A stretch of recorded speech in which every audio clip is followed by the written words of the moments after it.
We've been at the forefront of this. The kind of mantra of the agency and the positioning of the agency has been around adaptive marketing and has been that way for the last 2 years. So as an agency, we've spent the last 2 years really building out the tools, the processes, the partnerships, et cetera, to help us deliver for our clients in real time. And a lot of that ends up being that we know there are opportunities that are going to come in the marketplace. We just don't know when they're going to come or what shape they're going to take. But having an organization that knows what to do when those opportunities are there, that ends up being, I think, the difference between winning and losing. And so we're investing a lot in technologies to help us understand triggers and where we should be participating with brands. But mostly it's around how do we react in faster kind of turnaround times as it relates to content.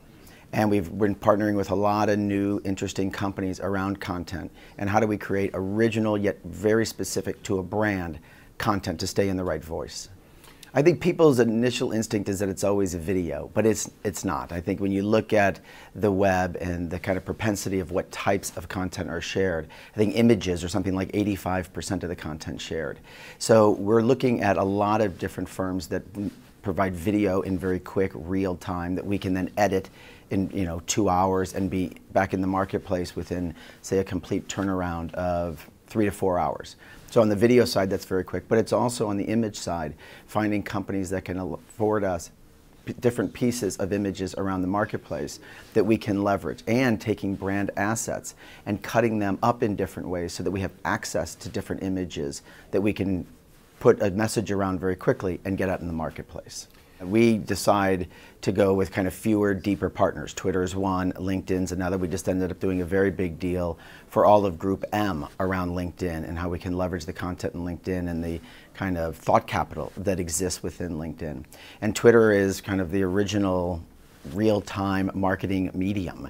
And so being able to leverage their ability to amplify certain messages so that you're not just talking to your fans, but you're getting that message communicated outside of your fans to people who might have very similar interests in a category, but weren't necessarily that much connected to what you were doing as a brand. And so we do this with a lot of different firms, those two being, kind of big ones, but we use a lot of startups as well. Because one of the keys for us and our clients is speed, and how do we make decisions quicker. So that all starts obviously with a very clear positioning for their brand. But it also, we need other partners that are very nimble. Our clients are kind of big, we're kind of big, so we don't necessarily want another big partner. We're trying to figure out how do we make our teams a bit smaller, use some smaller, quicker partners, and we let the scale come from partners like Twitter. My sense is that everything is coming together, that it doesn't make much sense to have a digital media agency and a traditional media agency. So many of the partnerships need to be connected. The data flow, we've hired a chief data officer, and we've gotten so much more into data over the last 5 years, but understanding what's going on in the traditional kind of linear world and the digital world, it's so intermeshed that it doesn't make much sense to have two different agencies participating in that. And I think for a lot of clients, they're trying to figure out how do they go to fewer, bigger, better, deeper partners. And Mindshare is very much a big part of being at the forefront of connecting digital to linear, as well as connecting performance to brand.